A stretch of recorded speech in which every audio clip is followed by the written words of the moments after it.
¿ok?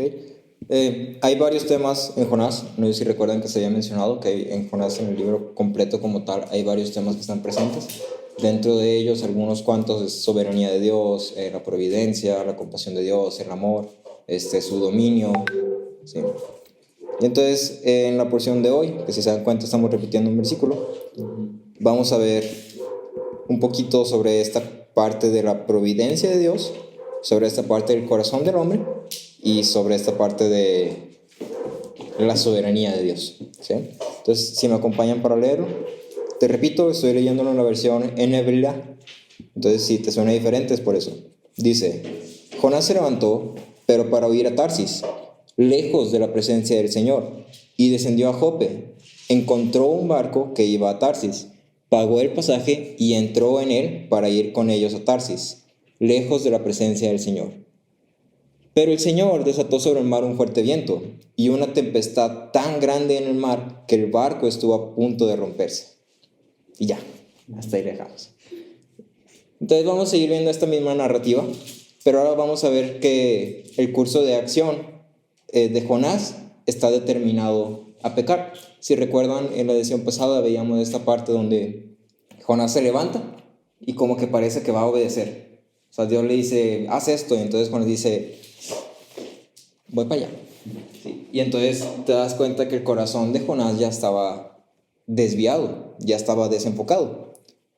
Este acto de Jonás trae consigo ciertas implicaciones, ciertas consecuencias, pero sobre todo es un medio por el cual el poder y la misericordia de Dios son manifestadas. ¿Sí? Entonces, a pesar de que sea una historia o una porción que pueda parecer como, ay, qué gacho, ¿por qué le mandó una tormenta? Realmente lo que está pasando va más allá de eso y es una manifestación de amor de parte de Dios hacia Jonás y hacia nosotros. Entonces me gustaría llevármelo, vamos a analizar un poquito cada frasecita, cada pedacito, y luego vamos a tratar de aterrizarlo a algo que podamos identificarnos todos con, porque finalmente todos tenemos corazones de hombres, todos estamos inclinados a pecar, todos fácilmente nos desenfocamos, y entonces Jonás no es un caso especial, es un caso muy común entre nosotros, ¿sí? Me gustaría empezar con esa parte donde dice: Jonás se levantó, pero para huir a Tarsis, lejos de la presencia del Señor. No sé si mientras leías esta porción te saltó esto y pensaste lo mismo que yo. Qué ridículo, qué absurdo, qué tonto. O sea, ¿cómo me estás diciendo que Jonás, el profeta Jonás, o sea, profeta, el llamado por Dios, enviado por Dios, el que tiene una relación distinta con Dios a los demás hombres porque es un siervo específico y quiere huir de la presencia del Dios al que sirve? O sea, que todos sus años de instrucción no le sirvieron para nada. ¿Qué está pasando ahí? Entonces, esta huida de Jonás no era un pecado como cualquier otro. Su pecado estaba declarando una oposición total a su confesión de fe, la cual puedes ver ahí abajito en Jonás en los versículos 8 y 9. No sé si los tengan ahí en la mano y me los puedan leer. 1, 8, 9. 1, 8 y 9. Entonces le dijeron ellos: decláranos ahora por qué nos ha venido este mal. ¿Qué oficio tienes y dónde vienes? ¿Cuál es tu tierra y de qué pueblo eres? Y él le respondió: soy hebreo y temo a Jehová, Dios de los cielos, que hizo el mar y la tierra. Entonces date cuenta, soy hebreo, temo a Jehová, Dios de los cielos, que hizo el mar y la tierra. Se lo está reconociendo, pero luego sus acciones están siendo totalmente incongruentes. Si está diciendo yo sirvo a Jehová, pero luego te vienes acá y ¿qué está pasando? Está huyendo del Señor al que está diciendo que sirve. Entonces este hecho puede ser muy absurdo si lo ves como lógicamente, especialmente considerando que Jonás era un profeta. O sea, él de primera mano sabía mejor que nadie el hecho de que nadie puede escapar de la presencia de Dios. Entonces él sabía mejor que nadie que no podía lograr este cometido de huir de la presencia. Pero la intención de Jonás al huir era más bien una forma de aliviar su conciencia, vamos a entenderlo. ¿A qué me refiero? Finalmente lo que estaba haciendo Jonás era un acto de rebelión, y entonces cuando él dice voy a huir de la presencia del Señor, lo que está queriendo hacer es voy a separarme de tal forma que mi conciencia no me esté acusando constantemente. Sí, Jonás sabía que lo que estaba haciendo era errado y su acción o su actitud lo que estaba buscando hacer era ignorar el hecho de que sabía que estaba errado. La expresión huir de la presencia del Señor se utiliza en la Biblia varias veces y se utiliza para dar a entender que alguien se está rehusando a hacer el servicio que Dios ha mandado. Cuando se utiliza esta expresión de que Jonás huyó lejos de la presencia, es la misma que podemos encontrar en Génesis 4:16. Y esta palabra, que es milipne, es utilizada para describir una relación quebrantada entre Caín y el Señor, su rebelión contra el Señor y la disatisfacción del Señor hacia Caín. Entonces, ahí sí me acompañas a Génesis 4:16. Te lo leo. Espera un poquito, ahí voy. Estoy acomodando aquí un poquito. Y dice: y salió Caín de la presencia del Señor, y se estableció en la tierra de Nod, al oriente del Edén. ¿Sí? Entonces nota, y salió Caín de la presencia del Señor. 4:16. ¿Sí? No sé si recuerdas que cuando estudiábamos Génesis, veíamos esta parte donde el hecho de que Caín construyera una ciudad con sus manos era una forma de reflejar que él estaba diciendo: yo puedo con mis fuerzas. Si yo soy independiente de Dios, yo puedo yo solo, yo no necesito a nadie. Si yo me tengo a mí mismo y con eso soy suficiente. Obviamente esto estaba errado, pero entonces cuando vienes aquí y lees esto, salió Caín de la presencia del Señor. Lo que está haciendo es enfatizando esta declaración con sus acciones. Y está diciendo: Caín estaba rebelándose, estaba yendo en contra de lo que Dios había dicho. Entonces, cuando se dice que Jonás huye de la presencia del Señor, se está enfatizando que Jonás abiertamente y explícitamente estaba declarando su indisposición para servir a Dios. Se le hizo un llamado, se le dijo: tienes que hacer esto, y su respuesta fue: no quiero. ¿Y sabes qué? Mejor voy a hacer esto. ¿Sí? O sea, voy a irme lo más lejos posible de lo que tú me estás diciendo que haga. Y creo que si lo traduces a hoy por hoy, no es algo muy extraño que hagamos nosotros. ¿Sí? Entonces, su curso de acción refleja que su conciencia lo estaba acusando. Y aún así, el pecado tuvo más peso sobre él. El pecado logró jalarlo, a pesar de que su conciencia y toda su historia y su trasfondo, a pesar de ello, el pecado tuvo más dominio sobre él, por ponerlo en palabras que se pueda entender, y lo jaló a rebelarse contra Dios. Entonces la pregunta es: ¿por qué ocurrió esto? ¿Qué fue lo que llevó a Jonás a pecar de tal forma? ¿Por qué, a pesar de que su conciencia lo estuviera acusando y de su historia, su reputación como profeta, el pecado pudo controlarlo? Y la respuesta está en el corazón mismo de Jonás. Su reacción a este llamado abrumante lo llenó de temor y de indignación. ¿Sí? Si recuerdas, otra vez te lo repito, cuando dice que se levantó, desde ese momento el corazón de Jonás ya estaba desenfocado. Desde ese momento Jonás ya había determinado en su corazón rebelarse, ¿sí? Desobedecer. No está explícitamente, pero lo puedes ver porque dice que se levantó y empezó a ir por un camino que no era. ¿Sí? Entonces el momento en el que Jonás decide es desde que se levantó. Entonces Jonás pecó por dos razones. La primera es porque temió más por su vida, lo que los hombres pudieran hacerle o decir de él. Y la segunda es por la amargura en su corazón hacia los ninivitas. No sé si recuerdas un poco del contexto que te estaba compartiendo el pastor Aaron la vez pasado, de que los ninivitas eran estas personas horribles, horrorosas, tremendas, terroristas, pueblo terrorista, ¿sí? Crueles, eran gente cruel, era gente mala. Y entonces lo ves en toda la historia de Jonás, que Jonás dice: ¿por qué quieres salvar a estos hombres tan malos? ¿Sí? O sea, ¿por qué? Quémalos, mátalos, voy a predicar nada más para que rechacen el evangelio y les mandes un rayo y los fulmines a todos. Para eso voy a predicar, esa es mi intención. ¿Sí? Entonces es como, eso era lo que había en el corazón de Jonás. Y entonces, ¿qué lo orilló a pecar? Estas dos cosas: temor e indignación. Temor por lo que pudiera pasarle e indignación por lo que tenía que hacer con gente que no lo merecía, según sus términos.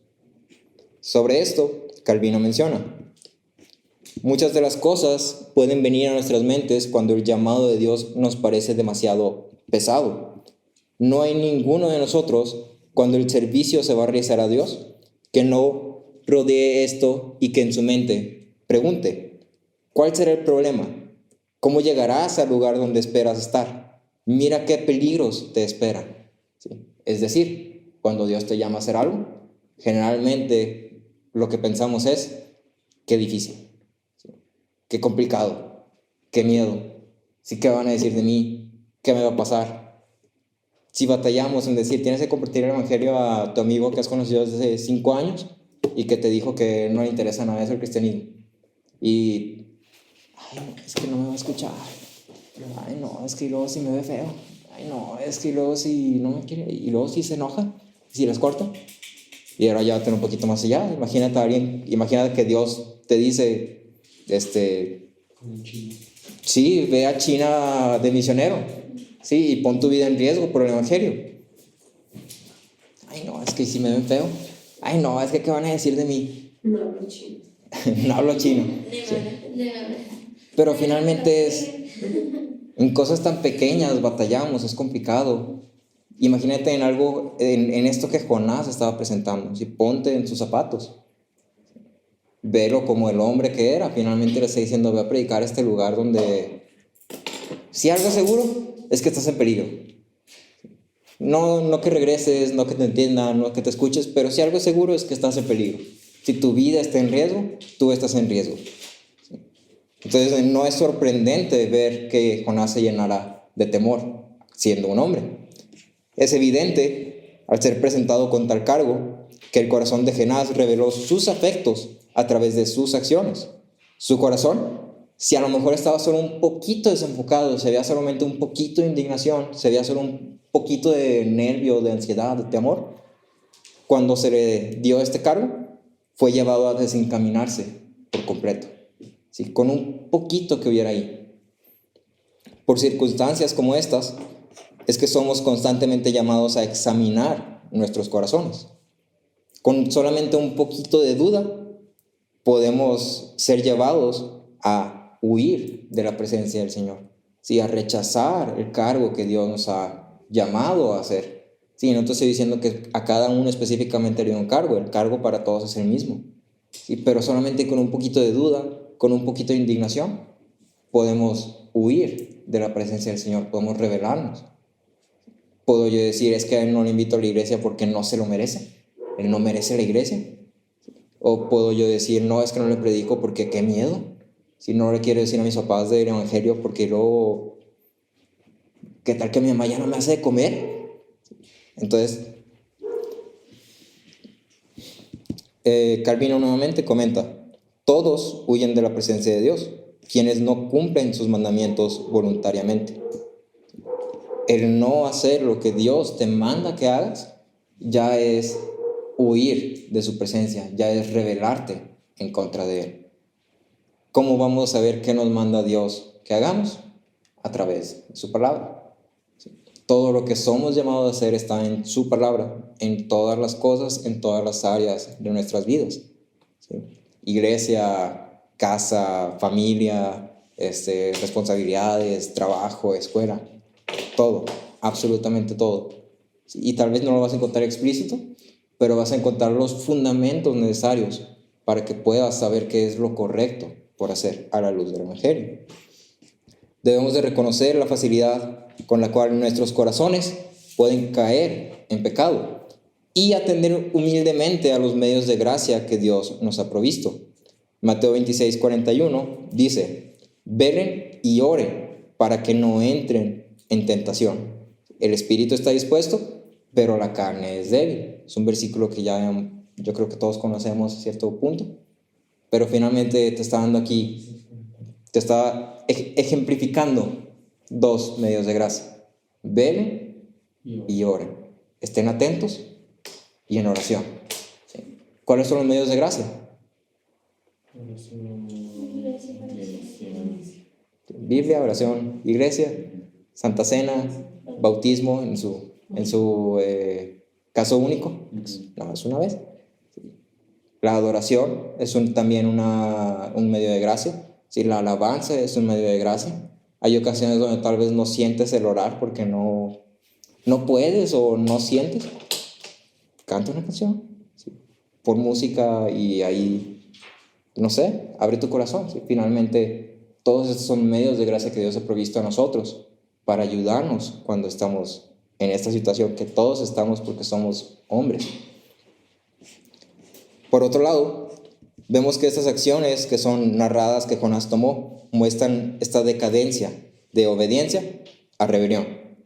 Y uno de los puntos que es muy interesante notar es el cómo ocurre esta decadencia. Si te regresas ahí arribita, dice que Jonás se levantó con la intención de huir. Y luego dice, descendió a Jope, encontró un barco, pagó el pasaje, entró en él y se fue. ¿Sí? Esta es la secuencia que ya hemos visto. Pero entonces, este versículo está expresando que Jonás ya estaba dispuesto a huir y al poco tiempo encontró un medio para hacerlo. Encontró un barco. No batalló absolutamente nada, no dice que tuvo tiempo para pensar ni nada, finalmente fue uno para donde esté más lejos de Nínive. Justo aquí tengo el boleto y está en VIP. Sí, te tocó bien, te fue bien. Era de Dios. Era de Dios exactamente. Sí. Esto nos enseña la facilidad con la que podemos pecar, ¿sí? No como algo que sea bueno, sino como un peligro constante que siempre está presente y está llevándonos en contra de Dios. En ocasiones erramos al pensar que la providencia nos da las herramientas para lograr nuestros acometidos. Si yo voy a hacer esto, te están diciendo no lo hagas, está mal, y entonces por ahí me voy. ¿Sí? ¿Por qué? Porque es que se me abrió la puerta, es que me cayó la lanita, es que me encontré 500 pesos y pues justo necesitaba 500 pesos. Es de Dios, es de Dios. Si no, no hubiera pasado. Dios no hubiera permitido que pasara si no fuera su voluntad. No, ya seas grande. Entonces, incluso cuando somos conscientes, aunque nos hacemos locos, así como Jonás, que él era consciente que se estaba rebelando, pero se hizo gallinita ciega, no veo. Nuestro curso es totalmente errado. William Banks sobre esto decía: cuando una persona decide huir del Señor, Satanás siempre provee las facilidades de transporte completo. Y Tim Keller dice: el pecado siempre endurece la conciencia, te encierra en la prisión de tu propio razonamiento y una actitud defensiva, y te carcome poco a poco desde adentro. Te haces duro por dentro a la realidad. Si quieres ignorar el hecho de que estás errando, de que estás haciendo mal, y dices, te determinas, nunca estamos más determinados a hacer algo más que cuando sabemos que es algo que no debemos de hacer. Nunca estamos más enfocados, más dedicados, así. Es casi una maravilla la persona que nunca jamás en la vida tiene esa clase de disposición, de determinación de lograr algo. De repente va a hacer algo que está mal y totalmente diferente. Ni es la misma persona. Sí. ¿Cómo dijiste lo de Satanás? Cuando una persona decide huir del Señor, Satanás siempre provee las facilidades de transporte completo. El hecho de que Jonás encontrara un medio, como si estuviera destinado, como si fuera el curso correcto, como si los astros se alinearon, debe estar por aquí, solo refleja que una vez que determinamos en nuestros corazones pecar, ir en contra de lo que Dios pide, vamos a encontrar los medios por los cuales lograr esto. ¿Sí? Y esto no es una duda ni es una garantía. Una vez que determinas en tu corazón hacer algo que va en contra de la voluntad de Dios, los medios van a estar ahí a la mano, casi diciéndote, mira, justo lo que necesitas, échale ganas. Si estamos encaminados a pecar, sin lugar a duda, vamos a encontrar todas las oportunidades y toda la ayuda y la facilidad necesaria para lograr esto. Esa es la naturaleza del pecado. En Génesis 4:7 dice, si haces bien, no serás aceptado, pero si no haces bien, el pecado yace a la puerta y te codicia, pero tú debes dominarlo. ¿Sí? El pecado siempre está ahí, siempre te está buscando. Lo mismo es verdad en el extremo opuesto. De la misma forma que si tú te encaminas a pecar, siempre vas a encontrar los medios para pecar como si fuera facilísimo. Está bien fácil pecar. Lo mismo es verdad para hacer la voluntad de Dios, solamente que un poquito más difícil. ¿Sí? Hugh Martin sobre esto decía: si tu corazón está determinado y se fija completamente para hacer la voluntad de Dios, encontrarás tan fácilmente y tan abundantemente los medios e incentivos y facilidades para hacer el bien. En Oseas 14:9, si alguien gusta ayudarme a leerlo, Oseas 14:9.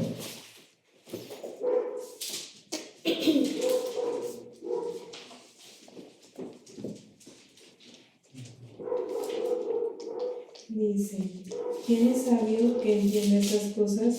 ¿Quién es prudente que las comprenda? Porque rectos son los caminos del Señor, y los justos andarán por ellos, pero los transgresores tropezarán en ellos. Entonces te cuenta, el que es sabio, que entienda; el que es prudente, que comprenda. Y luego te dice, los justos andarán en el camino del Señor. Entonces va hacia los dos lados. El que busca pecar va a encontrar el cómo pecar fácil. El que busca hacer justicia va a encontrar los medios para hacer justicia, porque Dios ha provisto de esos medios. Otra idea que podemos encontrar también en este mismo versículo es el cómo la actitud de Jonás dio una vuelta radical. Leslie Allen mencionaba que los hebreos no eran personas de mar. El hecho de estar en el mar como tal, subirse a un barco y así, para ellos no era ideal, no era bonito, no era algo que disfrutaran, no era algo que hicieran comúnmente. Y comenta, el hecho de que Jonás estaba preparado para abordar en un viaje marítimo en lugar de confrontar el llamado de Dios, debe causar en los lectores una prueba positiva de la determinación absurda de Jonás. Los viajes marítimos tendían a durar años, sin meses, años. No era un viajecito de 14 horas en carretera, no era un viajecito de 3 días, 2 noches, 3 días y pues ya. No había paradas, era días y días y días, semanas, meses, años estando en el mar y luchando contra todas las cosas que ocurren en el mar. Eso era lo que Jonás se dispuso en su corazón a hacer en vez de obedecer. Entonces nota este cambio radical en su carácter, en quién era Jonás. El pecado nos puede llevar a actuar de estas maneras que parecieran ser totalmente incongruentes con quiénes somos nosotros, con nuestras personas, nuestro carácter. Siempre nos lleva a hacer cosas que tal vez pudiéramos pensar que nunca haríamos. Es que yo no soy tan malo, es que yo nunca haría eso, es que no, eso es para la gente muy mala, yo no soy así. Yo no soy tan desobediente. No, yo, o sea, sí me equivoco, sí meto la pata de vez en cuando, a veces, pero poquito nomás. Sí, o sea, yo me tropiezo, pero así esas veces como que pues nomás volteado así, nadie me vio y ya le sigues. No me voy así de cara y me embarro ahí contra el piso. Pero el pecado poco a poco te va a llevar a eso. ¿Sí? Nos puede llevar a todos a hacer ese tipo de cosas que en nuestras mentes nunca pasaría que pudiéramos hacer. Pero es por ello, otra vez, Dios nos da los medios de gracia para estar atentos en contra de eso. Como lo vemos con Jonás, esta rebelión no fue un berrinche antes de obedecer. No fue un, ay Dios, no quiero. No, es que te la bañas. No, pues ni modo, vamos pues. Y ya el pucherote. Fue una declaración de Jonás de su independencia de Dios. Él explícitamente y abiertamente con sus acciones dijo, yo no voy a obedecerte. En esto mismo podemos ver la soberanía de Dios en acción. Se establece que Jonás logró, entre comillas, establecer su curso hacia Tarsis. Y tal pareciera que Jonás estaba logrando huir de la presencia del Señor. Pareciera que Jonás lo logró. Iba por buen camino. Bueno, iba por su camino. Sí, iba avanzando y la llevaba de gana, digamos. Pero el versículo 4 abre declarando el curso de acción que Dios toma en respuesta a esto. Y abre abruptamente con la expresión, pero Dios. Entonces date cuenta, dice, Jonás encontró un barco, pagó el pasaje, entró en él para huir de Dios. Y luego dice, pero el Señor. Entonces, y no se armó, no se pudo. ¿Coincidencia o destino? Jonás se determinó a pecar.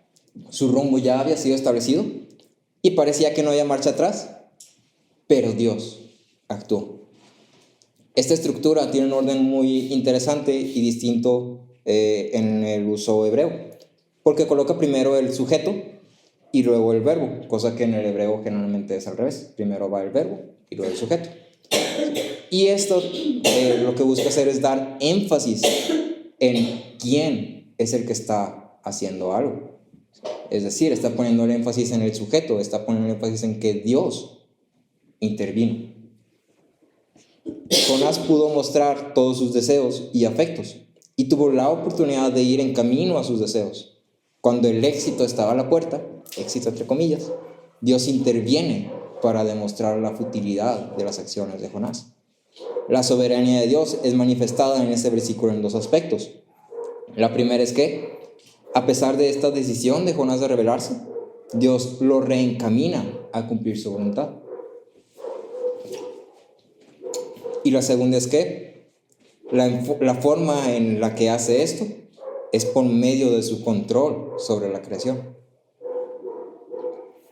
Entonces, otra vez, la primera es que a pesar de la decisión de Jonás, Dios lo reencamina para cumplir su voluntad.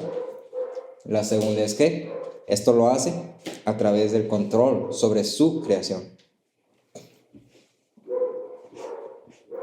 Es expresado en este versículo que el Señor desató un fuerte viento. Y es descrito que esta tempestad fue tan grande, se escribe con una tempestad tan grande que el barco casi se rompía. Y hay tres cosas que son interesantes de notar en esta declaración. La primera es que el Señor lanzó un viento. La palabra desatar, la raíz de la palabra en el griego, en el hebreo creo, generalmente se usa para referirse a lanzar una jabalina. La imagen que se está buscando pintar aquí es que hay un propósito o hay un objetivo claro en esto que estoy lanzando.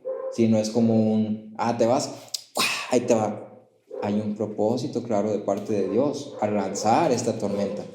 No es un nada más, te rebelaste, te fulmino. ¿Sí? O te rebelaste, ahí te va mi ira.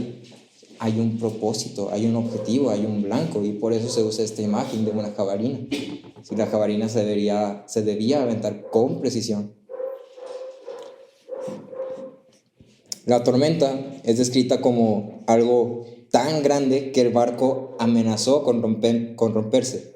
Y es muy interesante esto, considerando que no encontré, le estaba buscando como un documento, algo así de cómo estaban construidos los barcos, pues nada más como para ver. Pero no encontré nada, no sé por qué, no me salió.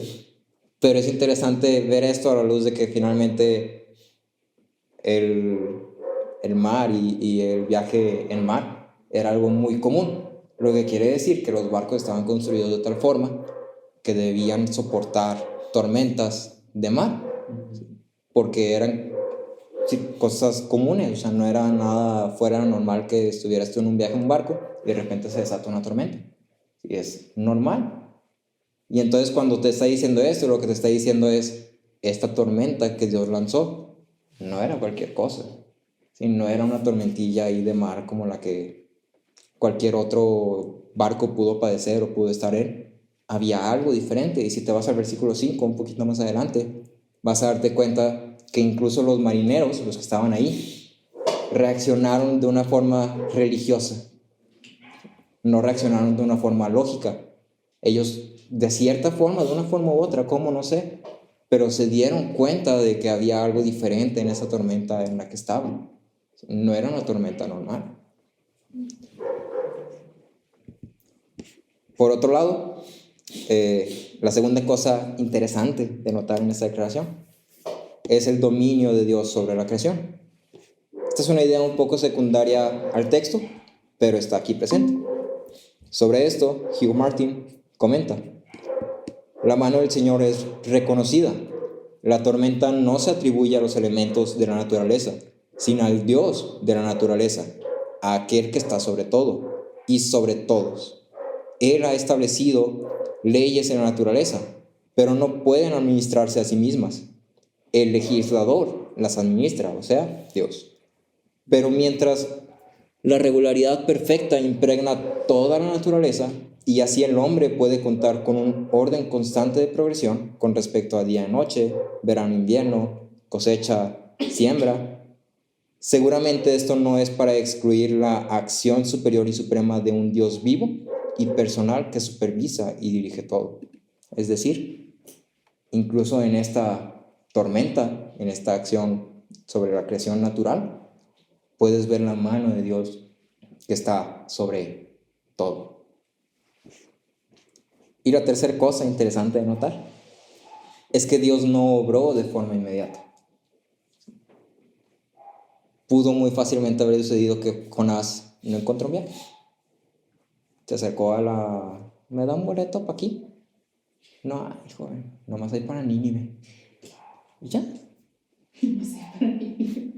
Pudo haber sido así. ¿Por qué no? No, hasta el directo. Sí, nomás está el directo de aquí. Y ya. Pudo haber pasado. Entonces, ida, no vuelta. Pero finalmente pudo haber pasado de diferente forma y sin embargo pasó así. E incluso esto muestra que hay una voluntad soberana de Dios. Sí, esto muestra que hay un propósito en todo lo que pasa.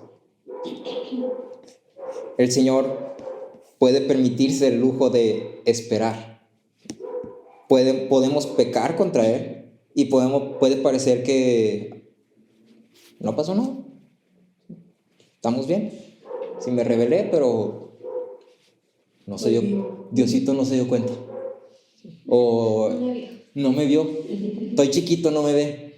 Sí, o es que se ocupó con otra persona que pecó más que yo. Esa sí se la bañó. Pero nomás así poquito.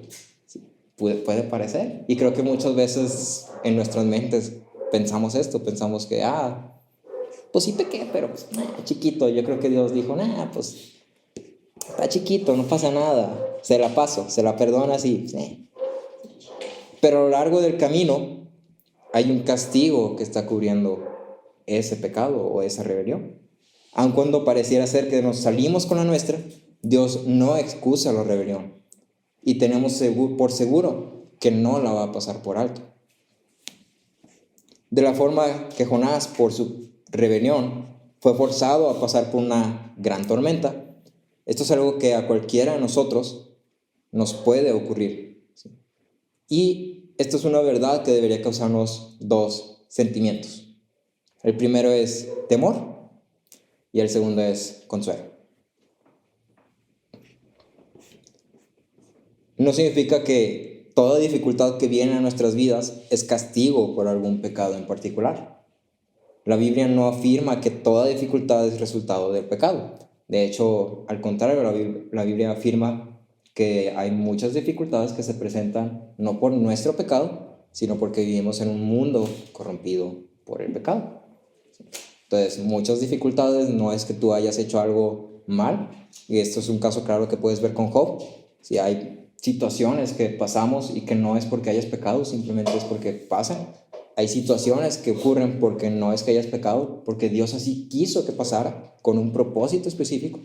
Y hay situaciones que pasan porque pecaste y Dios te está disciplinando. ¿Sí? Hay de las tres. Y el punto aquí es que tú debes de descansar en que Dios tiene control y ser humilde y estar atento a eso. Cuando vamos en contra del diseño y del propósito de las cosas, es lógico y evidente que las cosas no van a salir a nuestro favor. Esto no siempre es un castigo, pero podemos entenderlo como una consecuencia. Si robo, me van a atrapar, y obviamente no es que Dios me esté castigando por robar, es que robaste y hay una consecuencia por robar. Si miento y las personas dejan de confiar en mí, no es que Dios esté castigando por mentir, simplemente hay una consecuencia por el mal que estás haciendo. En el caso de Jonás, podemos ver un efecto casi inmediato a una acción que fue en contra del propósito de Dios. No quiere decir que si uno peca, el resultado va a ser efectuado de inmediato. El punto aquí es tomar el principio que se está expresando de una forma ejemplifica. Todo pecado se relaciona con una tormenta, en palabras de Tim Keller. Tim Keller traducía esta expresión de tormenta como cualquier circunstancia negativa que pueda ocurrir en tu vida. En el caso de Jonás, pues una tormenta física, literal, ahí en un barco que no tenía para dónde ir. A lo mejor no sabía nadar. Para nosotros es cualquier cosa que pueda estar pasando en nuestras vidas que no sea favorable, que sea desagradable, que no esté causando sufrimiento. Entonces, todo pecado se relaciona con una tormenta. La Biblia menciona que en ocasiones Dios castiga el pecado y en otras el pecado mismo trae consigo un castigo. Esto lo puedes encontrar en Proverbios 16:5 y 21:7. Proverbios 16:5 y 21:7. Te los leo rápidamente. 16:5 dice: abominación al Señor es todo el que es altivo de corazón, ciertamente no quedará sin castigo. Y luego por el otro lado tenemos Proverbios 21:7, que dice: la violencia de los impíos los arrastrará, porque se niegan a hablar con justicia. No hay una mención específica de un pecado, simplemente está diciendo: su violencia los va a arrastrar, es consecuencia de sus propias acciones. Y sobre esto, Tim Keller comentaba: si atentamos contra las leyes de Dios, estamos atentando contra nuestro propio diseño. Dios nos creó para conocerlo, servirlo y amar. ¿Qué estaba haciendo Jonás? Yendo en contra del diseño y el propósito de Dios. Es esta realidad la que debe de causarnos temor. Somos llamados a temer a Dios. Y esto es dicho no nada más como reverentemente. Hay muchas veces que reducimos el temor a un temor reverente. No, es que no tienes que tenerle miedo a Dios. O sea, témele, pero así como, o no sé, como respétalo. O sea, temor, respeta a Dios. Pero no, la Biblia es muy clara cuando dice que debemos de temer a Dios. Si no, te diría respeta a Dios, pero la palabra que usa es teme. Y la palabra correcta es teme. Fue Dios quien causó que Jonás pasara por estas tormentas que peligraban su vida. Fue Dios quien causó que Jonás fuera tragado por un pez. Spoilers. La narrativa presente de la mano de Dios causando que Jonás muestra una verdad bíblica que es enfatizada a través de toda la Biblia. Es correcto y es necesario que temamos a Dios. En Jeremías 1:17 es un versículo que cuando lo estudiábamos me gustó mucho, porque creo que da una imagen de Dios o corrige una mala idea que tenemos de Dios. Y dice, es Dios hablando: tú pues, prepárate, levántate y diles todo lo que yo te mandé. No temas ante ellos, no sea que yo te infunda temor delante de ellos. Entonces, ¿qué está pasando? Dios está poniendo a Jeremías entre los hombres y él. ¿A quién debería temer más? A Dios, por mucho. Los hombres pueden hacer pues lo que los hombres pueden hacer. Dios literalmente creó el mundo. Él gobierna toda la creación. ¿A quién deberías temer más? Entonces es correcto y necesario que temamos a Dios. ¿Cuál dijiste? Jeremías 1:17. Entonces, no solamente debe de causarnos temor, que es correcto, pero también es algo que nos debe de dar consuelo. ¿En qué me debe de dar consuelo que Dios envía una tormenta? ¿Cómo me daría a mí eso consuelo? Como me acabas de decir que le tenga miedo y no me está diciendo que debería causarme consuelo. Te pasa. Pero el punto aquí es en su propósito. Si cuando Dios envía esta tormenta a Jonás, hay un propósito específico. Dios no está motivado por ir hacia Jonás, está motivado por misericordia. El acto de enviar una tormenta y la disciplina que Dios está aplicando sobre Jonás debe ser entendida como una manifestación de amor hacia Jonás, hacia uno de sus hijos. El poder inmenso de Dios es expresado junto con su gracia que está resaltando en el pecado de un hombre. La tormenta y toda la serie de circunstancias que Dios envió a la vida de Jonás en este periodo tenían un propósito, y el propósito era traerlo de vuelta al camino correcto. Entonces Dios no abandonó a Jonás a pesar de su rebelión. Y de esta misma forma, Dios no nos va a abandonar a nosotros a pesar de nuestras rebeliones, que son muchas. Entonces, por eso es que debe traernos consuelo. Entonces, esta porción, por pequeña que sea, nos revela claramente que debemos de temer a Dios y debemos de descansar en Él.